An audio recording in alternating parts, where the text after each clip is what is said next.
It's too bad that I had to do these things instead of the United Nations doing them. And sadly, in all cases, the United Nations did not even try to help in any of them. I ended 7 wars, dealt with the leaders of each and every one of these countries, and never even received a phone call from the United Nations offering to help in finalizing the deal. All I got from the United Nations was an escalator that on the way up stopped right in the middle. If the First Lady wasn't in great shape, she would have fallen. But she's in great shape. We're both in good shape. We both stood.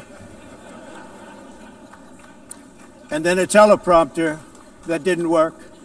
These are the 2 things I got from the United Nations, a bad escalator and a bad teleprompter. Thank you very much. And by the way, it's working now. It just went on. Thank you. I think I should just do it the other way. It's easier. Thank you very much. I didn't think of it at the time because I was too busy working to save millions of lives. That is the saving and stopping of these wars. But later I realized that the United Nations wasn't there for us. They weren't there. I thought of it really after the fact, not during these negotiations, which were not easy. That being the case, what is the purpose of the United Nations? The UN has such tremendous potential. I've always said it. It has such tremendous, tremendous potential, but it's not even coming close to living up to that potential. For the most part, at least for now, all they seem to do is write a really strongly worded letter and then never follow that letter up. It's empty words, and empty words don't solve war. The only thing that solves war and wars is action. Now, after ending all of these wars and also earlier negotiating the Abraham Accords, which is a very big thing for which our country received no credit, never receives credit. Everyone says that I should get the Nobel Peace Prize for each one of these achievements. But for me, the real prize will be the sons and daughters who live to grow up with the mothers and fathers, because millions of people are no longer being killed in endless and unglorious wars. What I care about is not winning prizes, it's saving lives. We saved millions and millions of lives with the 7 wars. And we have others that we're working on, and you know that. Many years ago, a very successful real estate developer in New York, known as Donald J. Trump, I bid on the renovation and rebuilding of this very United Nations complex. I remember it so well. I said at the time that I would do it for $500 million, rebuilding everything.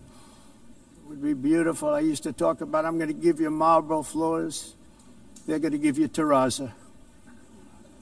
I'm going to give you the best of everything. You're going to have mahogany walls. They're going to give you plastic. But they decided to go in another direction, which was much more expensive at the time, and which actually produced a far inferior product. And I realized that they did not know what they were doing when it came to construction, and that their building concepts were so wrong, and the product that they were proposing to build was so bad and so costly. It was going to cost them a fortune. And I said, and wait till you see the overruns. Well, I turned out to be right. They had massive cost overruns and spent between $2 and $4 billion on the building and did not even get the marble floors that I promised them. You walk on terrazzo. Do you notice that? As far as I'm concerned, frankly, looking at the building and getting stuck on the escalator, they still haven't finished the job. They still haven't finished. That was years ago. The project was so corrupt that Congress actually asked me to testify before them on the tremendous waste of money, because it turned out that they had no idea what it was, but they knew it was anywhere between $2 and $4 billion as opposed to $500 million with a guarantee. But they had no idea, and I said it cost much more than $5 billion. Unfortunately, many things in the United Nations are happening just like that, but on an even much bigger scale, much, much bigger. Very sad to see whether the UN can manage to play a productive role. I've come here today to offer the hand of American leadership and friendship to any nation in this assembly that is willing to join us in forging a safer, more prosperous world. And it's a world that we'll be much happier with. A dramatically better future is within our reach. But to get there, we must reject the failed approaches of the past and work together to confront some of the greatest threats in history.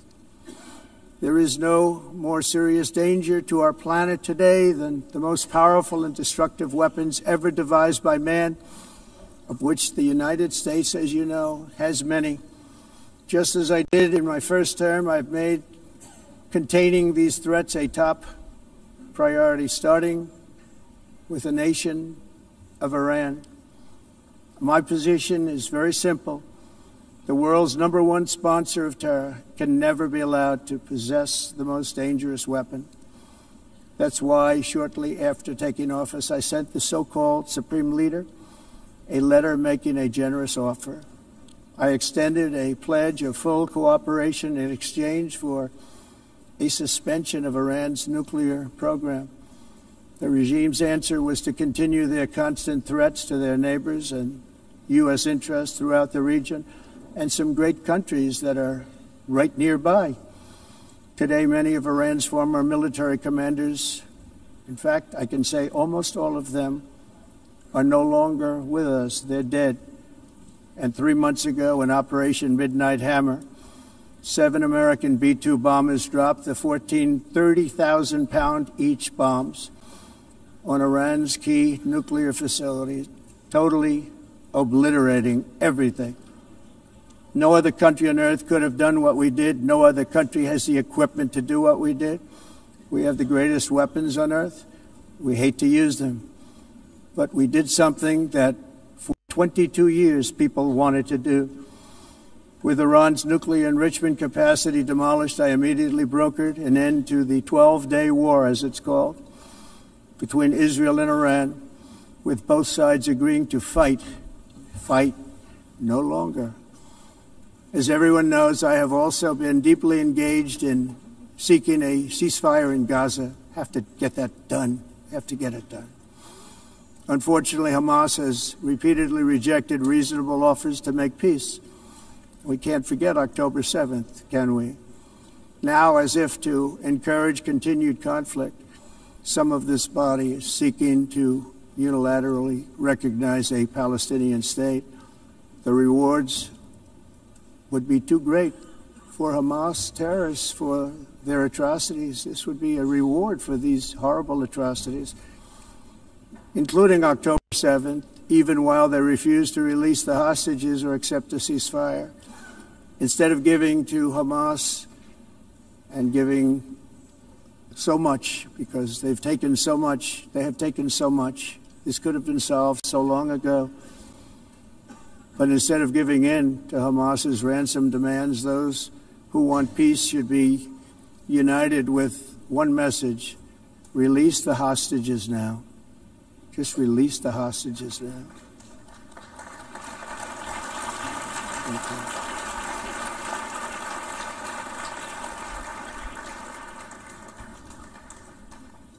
Thank you. As we have got to come together, and we will come together, got to get it done. We have to stop the war in Gaza immediately. We have to stop it. We have to get it done. We have to negotiate, immediately have to negotiate peace. We got to get the hostages back. We want all 20 back. We don't want 2 and 4. As you know, I got, along with Steve Witkoff and others that helped us, Marco Rubio, we got most of them back. We were involved in all of them. But I always said the last 20 are going to be the hardest, and that's exactly what happened. We have to get them back now. We don't want to get back 2, and then another 2, and then 1, and then 3. Have this process. No, we want them all back, and we want the actually 38 dead bodies back, too. Those parents came to me, and they want them back, and they want them back very quickly and very badly. As though they were alive, they want them. They want them every bit as much as if their son or daughter were alive. I've also been working relentlessly, stopping the killing in Ukraine. I thought that would be, of the 7 wars that I stopped, I thought that would be the easiest because of my relationship with President Putin, which had always been a good one. I thought that was going to be the easiest one. But, you know, in war, you never know what's going to happen. There are always lots of surprises, both good and bad. Everyone thought Russia would win this war in 3 days, but it didn't work out that way. It was supposed to be just a quick little skirmish. It's not making Russia look good. It's making them look bad. No matter what happens from here on out, this was something that should have taken a matter of days, certainly less than a week. And they've been fighting for 3.5 years and killing anywhere from 5,000 to 7,000 young soldiers, mostly soldiers, on both sides, every single week, from 5,000 to 7,000 dead young people, and some in cities, much smaller numbers, where rockets are shot, where drones are dropped. This war would never have started if I were president. This was a war that should have never happened. It shows you what leadership is, what bad leadership can do to a country. Look what happened to the United States, and look where we are right now in just a short period of time. The only question now is how many more lives will be needlessly lost on both sides. China and India are the primary funders of the ongoing war by continuing to purchase Russian oil. But inexcusably, even NATO countries have not cut off much Russian energy and Russian energy products, which, as you know, I found out about 2 weeks ago, and I wasn't happy. Think of it. They're funding the war against themselves. Who the hell ever heard of that one? In the event that Russia is not ready to make a deal to end the war, then the United States is fully prepared to impose a very strong round of powerful tariffs, which would stop the bloodshed, I believe, very quickly. But for those tariffs to be effective, European nations, all of you are gathered here right now, would have to join us in adopting the exact same measures. I mean, you're much closer to this. We have an ocean in between. You're right there. And Europe has to step it up.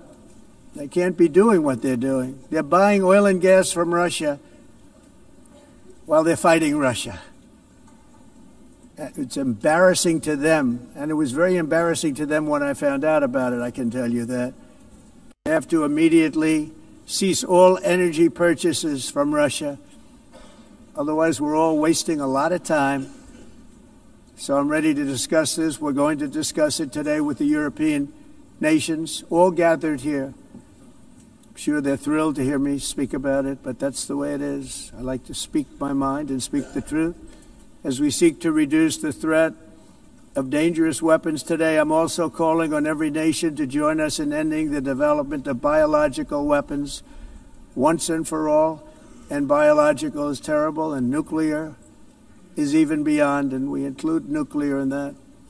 We want to have a cessation of the development of nuclear weapons. We know, and I get to view it all the time. Sir, would you like to see? And I look at weapons that are so powerful that we just can't ever use them.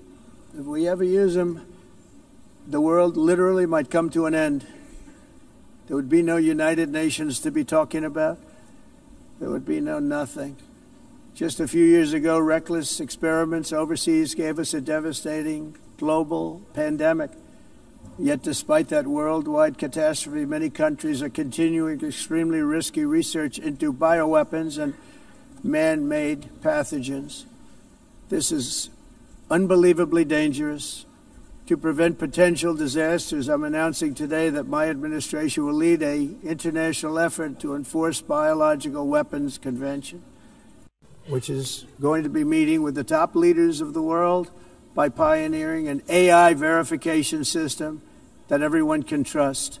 Hopefully the UN can play a constructive role, and it will also be one of the early projects under AI. Let's see how good it is, because a lot of people are saying it could be one of the great things ever, but it also can be dangerous, but it can be put to tremendous use and tremendous good, and this would be an example of that.